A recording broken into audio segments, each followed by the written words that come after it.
Here are 5 common mistakes that may age your face. Here's the left side of my face, and I didn't want to make the makeup look bad on purpose, so I kept it looking really neat.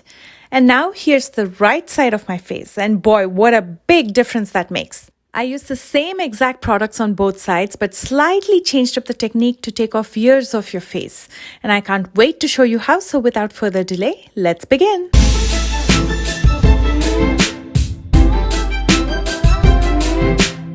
Let me start by saying aging is a beautiful process and you should be proud of yourself that you've made it so far. And if many of you didn't know, I'm 44 and I started my YouTube channel when I was almost 40, and I'm so proud of myself, and you should be as well. Having said that, it's unnecessary to pile on the extra years.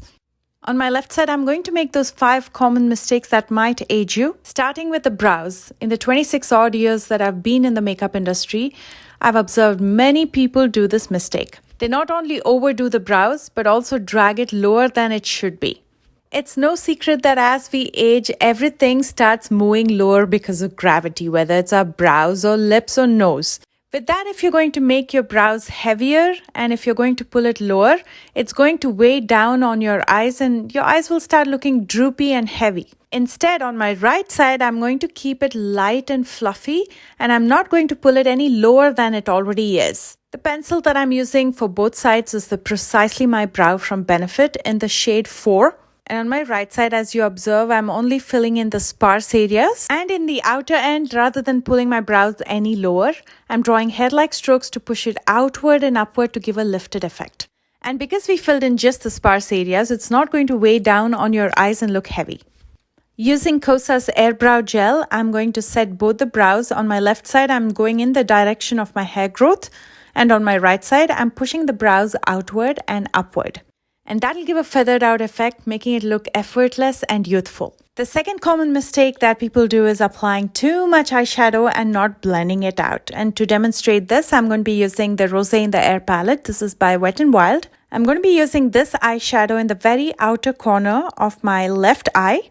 And as you can see, I'm taking too much eyeshadow at a time, and I'm going to focus this at the crease without blending it out too much.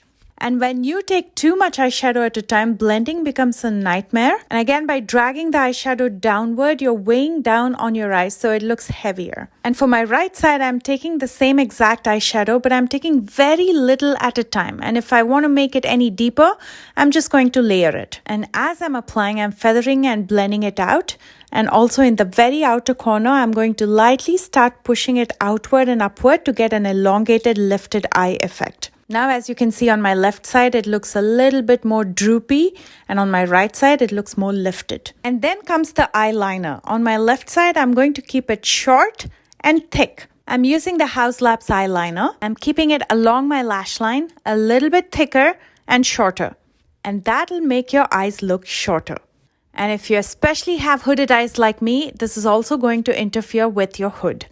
But on my right side, I'm going to start with a small wing in the outer corner. So that is going to help again elongate the eyes and lift it. And as you can see, it's extended my eye in the very outer corner very lightly. It doesn't have to be too much. A slight lifted effect is good.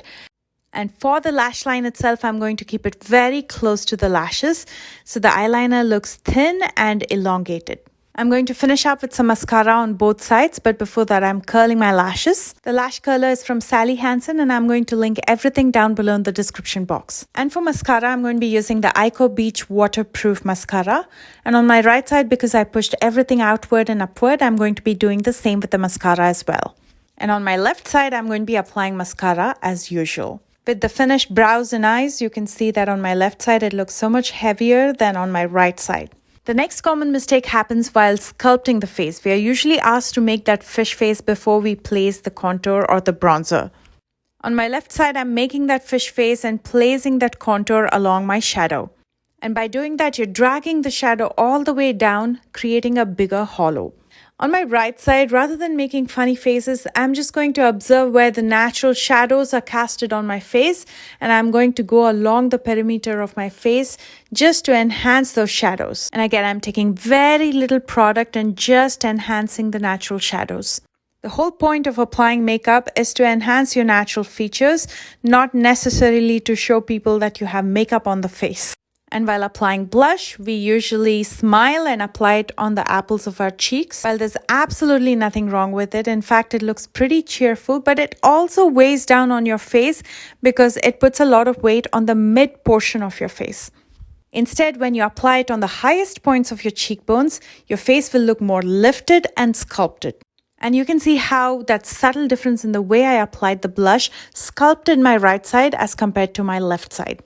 And for this final one, using your lipstick within the borders of your lips and taking it all the way to the outer edge. And that's precisely what I'm doing on my left side. And I'm going to change up the technique just a tad bit on my right side. So it's going to be a subtle change, but a big difference. This is the Refi lip pencil. Again, everything is linked down below in the description box. Now for my right side, I'm going to lightly overline just the Cupid's bow and attach it to my natural lip line.